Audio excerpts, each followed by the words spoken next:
Hi friends, welcome to my channel. Friends, ఇప్పుడు మనకి నేను లెసన్లోకి వెళ్ళే ముందు ఒక 2 నిమిషాలు మీతో మాట్లాడతాను. ఎవరు స్కిప్ చేయకండి, ఎందుకంటే ఇది చాలా ఇంపార్టెంట్. ఒక 2 నిమిషాలు నాకు అవకాశం ఇవ్వండి. మనం ఇక్కడ చూసుకున్నట్లయితే ఏపీ కానిస్టేబుల్ అండ్ ఎస్ఐ, అలాగే ఎస్ఎస్సిలో ఎనీ ఎగ్జామ్, అలాగే బ్యాంక్స్ ఎగ్జామ్లో ఇంగ్లీష్ టాపిక్ అనేది చాలా ఇంపార్టెంట్ అయిపోతుందండి. మనకి కొన్ని కాంపిటేటివ్ ఎగ్జామ్స్లో ఇంగ్లీష్ లేకపోవచ్చు, కానీ ఇంగ్లీష్ మాత్రం చాలా ఇంపార్టెంట్ సబ్జెక్ట్గా మనం తీసుకోవచ్చు.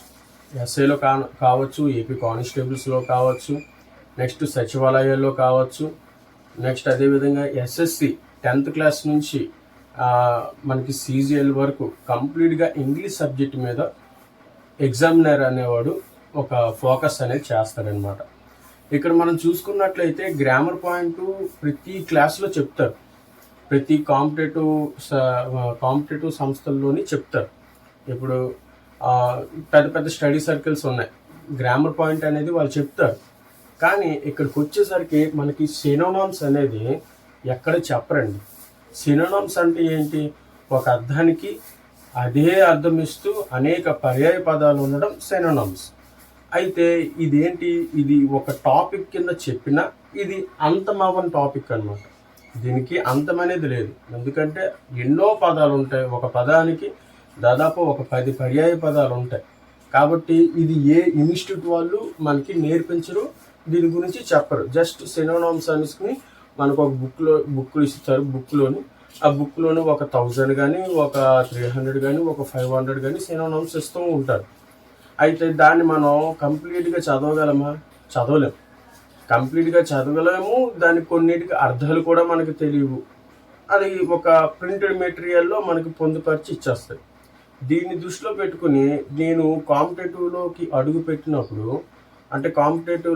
పెట్టినప్పుడు ఈ సినోనిమ్స్ అనేది నాకు తెలిసేది కాదు. అసలు ఈ టాపిక్ అనేది నాకు అంత ఇది లేదు.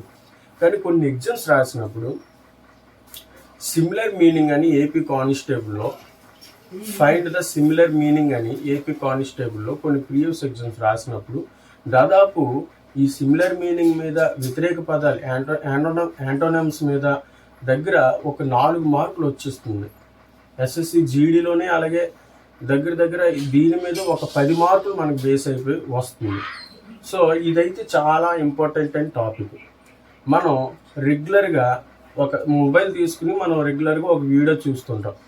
అదేవిధంగా మన ఛానల్ని కొత్తగా ఎవరు చూస్తున్నారో వాళ్ళు మన ఛానల్ సబ్స్క్రైబ్ చేసుకోండి, బెల్ సింబల్ని మీరు యాక్టివేషన్ చేసుకోండి. నేను ఎవ్రీడే ఈరోజు కొంచెం ఈ విషయం చెప్పాలనుకుని ఒక 5 రాశాను. రేపటి నుంచి డైలీ 30 డేస్ నేను ఖచ్చితంగా 10 సినోనిమ్స్ సిమిలర్ మీనింగ్స్ అయితే నేను చెప్తాను. సో 30 రోజులు నా టార్గెట్గా నేను పెట్టుకున్నాను. 30 రోజులు కంటిన్యూస్గా సినోనిమ్స్ అనేది నేను చెప్తాను. కాబట్టి ప్రతిరోజు 10 అంటే 30 రోజులకి 300 సినోనిమ్స్ అవుద్ది. దానికి మీనింగ్ అది కూడాను ఎక్కడో నుంచి నేను చెప్పనండి. గత ప్రీవియస్ ఎగ్జామ్స్ నుంచి వచ్చే సినోనిమ్స్ మాత్రమే నేను చెప్తాను. గత ప్రీవియస్ ఎగ్జామ్స్, మేజర్ ఎగ్జామ్స్, పెద్ద ఎగ్జామ్స్లోనే వచ్చే సినోనిమ్స్ మాత్రమే నేనైతే మీ ముందు ఉంచుతాను. నేను ఎక్కడితో కొత్తగా తెచ్చి పెట్టను, ఓకేనా? మనకి ప్రీవియస్ ఎగ్జామ్స్ నుంచి తీసుకున్నవి ఏవైనా మనకి మంచిదే. సో నేను ప్రీవియస్ ఎగ్జామ్ నుంచి తెచ్చిన సినోనిమ్స్ నేను చెప్తాను. సో ఓకే, మీకు ఖచ్చితంగా మీరు సబ్స్క్రైబ్ చేసుకుని కొత్తగా వచ్చిన వాళ్ళు, ఒకవేళ మన సబ్స్క్రైబర్స్ చూస్తున్నట్లయితే మీరు బెల్ ఐకాన్ని యాక్టివేషన్ చేసుకోండి. ఎవ్రీడే నేను ఒక 10 సినోనిమ్స్ అయితే మీ ముందుకు నేను తెస్తాను. ఈరోజు మాత్రం ఒక 5 సినోనిమ్స్ తెచ్చాను. ఈ విషయం చెప్పాలి కదా, వీడియో లెంత్ ఎక్కువ అయిపోద్దని నేను ఈరోజు 5 సినోనిమ్స్ చెప్పాను. రేపటి నుంచి 10 సినోనిమ్స్ అయితే 10 సిమిలర్ మీనింగ్స్తో అయితే మీ ముందుకు నేను వస్తాను. ఓకే, అసలు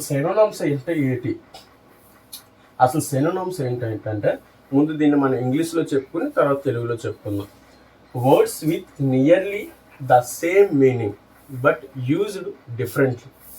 అంటే మనకి ఒక పదానికి అంటే దగ్గరలో అర్థం ఇస్తున్నా, ఒకేలాంటి అర్థం ఇస్తున్నా యూజింగ్లో అంటే వాడకంలో కొంచెం వ్యత్యాసం ఉంటుంది అని అర్థం అనమాట సినోనిమ్స్. అయితే ఫస్ట్ సినోనిమ్ ప్రిజ్యూమింగ్. ఇది ప్రీవియస్ బిట్స్. ఈ 5 కూడాను ప్రీవియస్ బిట్స్. ఇది సిబిఐలో ఇచ్చాడు. ఈ 4 కూడాను ఎస్ఎస్సిలోని ఇచ్చాడు. సో ప్రెజ్యూమింగ్ అంటే ఊహించుకుంటా.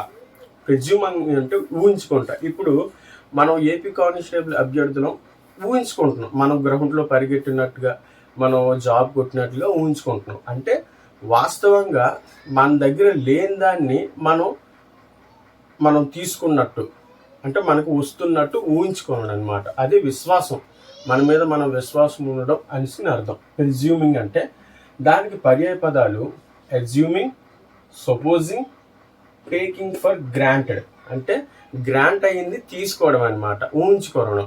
మనకి ఏపీ కానిస్టేబుల్ వస్తుందనే విశ్వాసంతో మనం పరిగెడతాం కదా, ఆ విశ్వాసమే ఊహించుకొనుట అని అర్థం ప్రిజ్యూమింగ్. నెక్స్ట్ ఏగర్. మనకి సెనోనమ్స్ స్పెల్లింగ్ ఇవన్నీ ఓకే, కానీ ప్రొనౌన్సియేషన్ కూడా చాలా ఇంపార్టెంట్ అండి. ఒకవేళ మనకి ప్రొనౌన్సియేషన్ రాకపోయింది అనుకోండి, మీరు గూగుల్లో ఆ పదం కొట్టండి, పదం కొడితే దానికి అది మాట్లాడుతుంది. సో అది ప్రొనౌన్సియేషన్ అనేది మనకి అలాగా అలవాటు అవుతుంది. మీరు ఏం గాబరపడకండి, ఓకేనా. ఏగర్ అంటే తెలుగులో ఆతృత అని అర్థం. దానికి పర్యాయ పదాలు ఎగ్జైటెడ్, యారడెంట్, ప్యాషనైట్. ప్లెసిడ్ మీన్స్ సౌమ్య, ప్రశాంతత. దానికి పర్యాయ పదాలు పీస్ఫుల్, కామ్, సెరెన్, జెంటిల్. అంటే జెంటిల్మెన్ అంటారు కదండి. జెంటిల్ అనగా సౌమ్య, సెరెన్ అనగా నిర్మలమైనది, పీస్ఫుల్ అనేది ప్రశాంతంగా ఉన్న వ్యక్తి. ప్లెసిడ్ అంటే దానికి ప్రశాంతత అని అర్థం. డెఫే అంటే పూజించు, ఐడియాలజీ, వార్షిప్, వెనరేట్. ఐడియాలజీ అంటే ఇప్పుడు మన ఒక స్కీమ్ తెచ్చారు అనుకోండి. ఇప్పుడు అంతెందుకు వైఎస్ఆర్ రాజశేఖర రెడ్డి గారిని మనం ఒక మంచి లీడర్గా పూజిస్తాం. అతను తెచ్చిన మంచి ఐడియాలజీస్ని మనం పూజిస్తాం. అప్పుడు తెచ్చారా 108, అటువంటి కొన్ని ఐడియాలజీస్ని మనం పూజించడం అనమాట. నెక్స్ట్ వర్షిప్ అంటే మీకు తెలిసిందే, ఆరాధనది. నెక్స్ట్ వెనరేట్ అంటే ఒక వ్యక్తిని దేవుడిగా మనం పూజించడం అనమాట. వెనరేట్ అనేది దానికి పర్యాయ పదాలు. నెక్స్ట్ ఇది ఎక్కువ ఎగ్జామ్స్లో మనకి రిపీటెడ్గా వచ్చింది బార్బెరియన్. మనకి ఎస్ఎస్సిలో చూసుకున్నా, దేంట్లో చూసుకున్నా బార్బెరియన్ అనే సెనోనము ఎక్కువ సార్లుగా మనకి ప్రీవియస్ ఎగ్జామ్స్లో వచ్చింది. బార్బెరియన్ అంటే అనాగరికుడు, బార్బెరియన్ అంటే నాగరికత తెలియని వాడు, బార్బెరియన్ అనాగరికుడు అంటారు. బార్బెరియన్స్ అనేసి మనకి హిస్టరీలో ఉంటుంది, వాళ్ళే అనాగరికుడు. అయితే దానికి పర్యాయ పదం ఏంటంటే అన్సివిలైజ్డ్ అంటే నాగరికత ఏ మట్టుకు తెలియని వాడు అని అర్థం అనమాట. ఓకే గైస్, ఈ రోజుకైతే నేను ఈ 5 సెనోనమ్స్తో నేను కంప్లీట్ చేస్తాను. రేపటి నుంచి మనం ఒక 10 వరకు మనం చెప్పుకుందాం. మీరైతే నోట్స్ అయితే రాసుకోండి, ఎందుకంటే నోట్స్లో రాసుకోవడం వల్ల మనకి ఇక్కడ మనం చూస్తున్నది నోట్స్లో రాసుకున్న తర్వాత మనం రివిజన్ చేసుకునే అవకాశం ఉంటుంది. బాయ్స్, నేనైతే మీరేటో అనుకుంటున్నారు ఏంటి అని పెద్ద బిల్డప్ ఇచ్చేస్తాను డాన్స్ అనుకోవచ్చు, కానీ నేనైతే చెప్తాను, నేనైతే ఒక ల్యాబర్నే భయ్యా. డైలీ వేజ్ ల్యాబర్నే, నిజంగా చెప్తాను. కానీ ఒక సబ్జెక్ట్ని నేర్చుకోవాలనే తపన మాత్రం నన్ను ఈ విధంగా చెప్పడానికి పురుగొల్పుతుంది. ఎందుకంటే అస్సలు కాంపిటేటివ్ ఫీల్డ్లో అడుగు పెట్టడానికి ఇప్పుడు ఉన్న యువత చాలా భయపడుతున్నారు. ఎందుకంటే నోటిఫికేషన్ అనేది ఫ్రీక్వెంట్గా జరగటం లేదు, అంటే సరైన సమయంలో జరగట్లేదు. దాని గురించి ఉన్న పనులు మానుకుని ఏమొస్తాం, ప్రైవేట్ జాబ్స్కి వెళ్ళిపోదాం, లేకపోతే ఎక్కడైనా ఏదైనా చేసుకుందాం అని చాలామంది సఫర్ అయిపోతున్నారు. ఇప్పుడు నేనే చూసుకోండి, ఒకప్పుడు ఒక షాప్ మెయింటైన్ చేసేవాడిని. ఈ జాబ్ అనుకుని నేను వచ్చిన తర్వాత ఆ షాప్ కూడా పోయింది. తర్వాత ఇప్పుడు నేను ఒక లేబర్గా పనిచేస్తున్నాను. సో ఎగ్జామ్స్ అనేది ఫ్రీక్వెంట్గా జరగట్లేదు. సో మనం ఏంటంటే మనం పని చేసుకునే చదువుకోవాలి, ఒక ఉద్యోగం చేసుకునే చదువుకోవాలి. మార్నింగ్ ఉదయం 5 గంటలు లెగిసిన వెంటనే మనం 1 గంట వరకు అలాగ ఏదైనా బుక్ చూడడం, ఏదైనా అలాగ అలవాటు చేసుకోండి, ఓకేనా. ఈ వీడియోని కూడా ఒక 10 నిమిషాల కన్నా నేను ఎక్కువ చేయను, 10 నిమిషాల కన్నా తక్కువే. ఈ రోజు కొంచెం ఎక్కువ వెళ్తుంది కానీ రేపు నుంచి అటు పరిస్థితి లేదు, డైరెక్ట్ కంటెంట్లోకి వెళ్ళిపోతుంది.